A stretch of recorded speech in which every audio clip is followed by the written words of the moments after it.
तो हेलो दोस्तों, आप सभी का स्वागत है आज के इस नए वीडियो में नए टॉपिक के साथ। आशा करता हूं आप सभी बहुत ही मस्त होंगे और अपने अपने पढ़ाई में तेजी के साथ व्यस्त होंगे। तो चलिए इस प्रकार से आज के इस प्यारे से टॉपिक में हम लोग आज विद्युत रसायन के अंतर्गत हम लोग विद्युत वाहक बल तथा विभवांतर के बीच में महत्वपूर्ण अंतर के बारे में आपको बहुत ही आसानी से जानकारी देने वाले हैं। ये जो अंतर है आपके बोर्ड एग्जाम में 3 या फिर 4 नंबर में जरूर से पूछ लिया जाता है।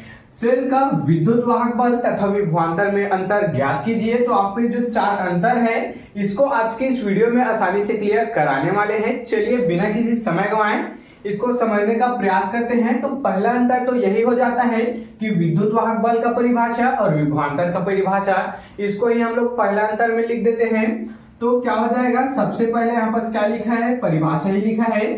सेल के खुले परिपथ में देख सकते हैं क्या बोला गया है, अभी इसको एग्जांपल से समझेंगे। पहले देख लेते हैं, सेल के खुले परिपथ में सेल के इलेक्ट्रोडों के बीच के विभवांतर को ही क्या कहते हैं, सेल का विद्युत वाहक बल कहते हैं। अर्थात क्या बोला गया, ध्यान देंगे, सेल के खुले परिपथ। अब खुले परिपथ और बंद परिपथ क्या है, तो यहाँ पर हम लोग एक सेल बना देते हैं। यहाँ पर हम लोग एक सेल अर्थात यहाँ पर एक 2 इलेक्ट्रोड डाल देते हैं। देख सकते हैं, ये मान लेते हैं ये प्लस वाला हो गया, ये क्या हो गया, माइनस वाला हो गया। इसमें कोई भी हम लोग तरल पदार्थ भरे हैं।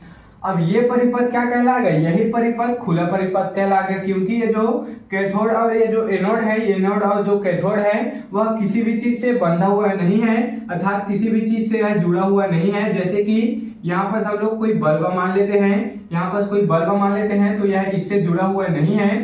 तो ये परिपथ कैसे हो जाएगा, इसी परिपथ को खुला परिपथ यहाँ पर कह दिया जाता है।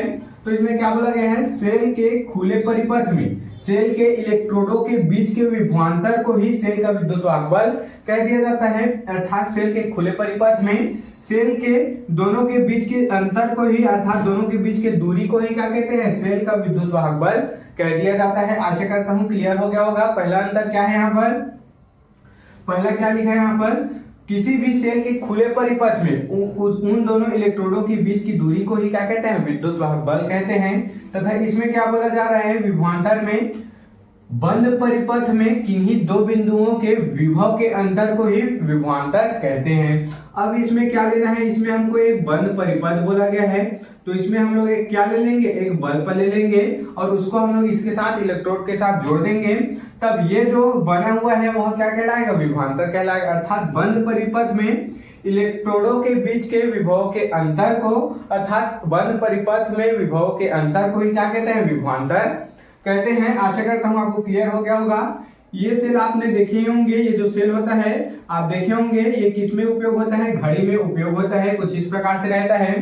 तो ये अभी कैसा है, यह अभी खुला अवस्था में है। बंद अवस्था में कैसे हो जाएगा, जब हम लोग इसके साथ कुछ परिपथ जोड़ देंगे तो ये क्या हो जाएगा, ये बंद परिपथ यहाँ पर हो जाएगा। तो बंद परिपथ विभवांतर में होता है, खुला परिपथ विद्युत वाहक बल में यहाँ पर होता है। आशा करता हूँ पहला क्लियर हो गया होगा। चलिए दूसरा अंतर देख लेते हैं। यह किसी प्रतिरोध पर निर्भर नहीं करता है। अब ये जो विद्युत वाहक बल है वह किसी भी बाह्य प्रतिरोध से जुड़ा नहीं होता है, इस कारण यह प्रतिरोध पर निर्भर नहीं करता है। यह किसी भी प्रकार से लाइट वगैरह या फिर बाह्य अन्य पदार्थ होता है उससे नहीं जुड़ा होता है, इस कारण यह किसी भी प्रकार के प्रतिरोध पर निर्भर नहीं करता है। जबकि विभवांतर प्रतिरोध पर निर्भर करता है, क्योंकि इसमें बल्ब जुड़ा होता है, इसमें बाह्य माध्यम जुड़ा होता है।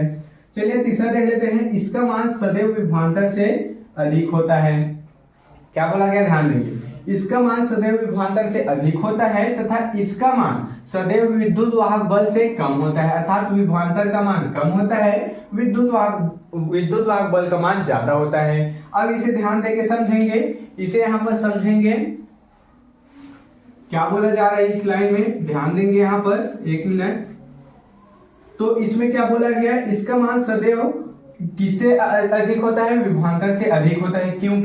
क्योंकि इसके जो सेल होते हैं इसमें किसी भी प्रकार के बाह्य सोर्स से नहीं जुड़े होते हैं। मान लेते हैं कि ये 7 वोल्ट का सेल है, ये 7 वोल्ट का सेल है। जब इसको विभवमापी द्वारा मापेंगे तो इसका जो मापन है वह 7 वोल्ट ही दिखाएगा, जो सेल का जो मान है वो 7 वोल्ट ही दिखाएगा। जबकि इसमें क्या होगा, इसका मान सदैव कम होता है, अर्थात विद्युत वाहक बल के मान से कम होता है, क्योंकि इसमें क्या हो जाता है, इसमें जो सेल होता है इसमें क्या जुड़ा होता है, एक बाह्य परिपथ, अर्थात हम लोग यहाँ पर एक क्या मान लेते हैं, बल्ब मान लेते हैं, तो बल्ब जुड़ा होता है। अब यहाँ पर जब हम लोग इसको वोल्टमीटर से जब चेक करेंगे तो ये 7 वोल्ट का ये भी था, ये जो बैटरी था ये भी 7 वोल्ट का था, लेकिन जब हम लोग इसमें बाह्य परिपथ जोड़ दिए, एक यहाँ पर बल्ब को जोड़ दिए, तो इसका जो वोल्टता का मान है वह 7 वोल्ट से कम यहाँ पर दिखाई देता है, क्योंकि ये जो डाइवर्ट हो जाता है, ये जो यहाँ पर धारा आ रहा है वह आधा बल्ब को मिलता है और यह वोल्टमीटर को भी यहाँ पर प्राप्त होता है, इस कारण यह कम होता है। तो उसी को बोला गया है इसका जो मान है सदैव विभवांतर से अधिक होता है और इसका मान जो है सदैव विद्युत वाहक बल से कम होता है। चलिए इस प्रकार से आगे बढ़ते हुए चौथा अंतर देख लेते हैं। सेल का विद्युत वाहक बल विभवमापी द्वारा मापा जाता है। देख सकते हैं सेल के विद्युत वाहक बल को किसके द्वारा मापा जाता है, विभवमापी द्वारा मापा जाता है, जबकि विभवांतर को किसके द्वारा मापा जाता है, वोल्टमीटर के द्वारा मापा जाता है। विभवांतर को वोल्टमीटर, इसको किसके द्वारा मापा जाता है, विभवमापी, जबकि विभवांतर को किससे मापा जाता है, वोल्ट मीटर से। तो इस प्रकार से कुछ यहाँ पर 4 अंतर हम लोग आज के इस प्यारे से क्लास में देख चुके हैं। आप इसका स्क्रीनशॉट यहाँ पर ले सकते हैं। तो आशा करता हूं कि आपके जो टॉपिक है आसानी से क्लियर हो गया होगा। अगर आपको जो टॉपिक है समझ में आया होगा तो मेरे चैनल को जल्दी से सब्सक्राइब करके बेल वाले आइकन को दबाकर प्रेस कर लीजिएगा, ताकि आपको मेरी ऐसे ही अच्छे इंफॉर्मेटिव वीडियो और अच्छे इंपॉर्टेंट वीडियो की नोटिफिकेशन सबसे पहले आप तक ही पहुंचती रहे और आप 12th केमिस्ट्री की तैयारी अच्छे इंपॉर्टेंट टॉपिक के साथ कर पाए। तो चलिए फिर मिलते हैं किसी नेक्स्ट वीडियो में नए टॉपिक के साथ। तब तक के लिए जय हिंद, जय भारत।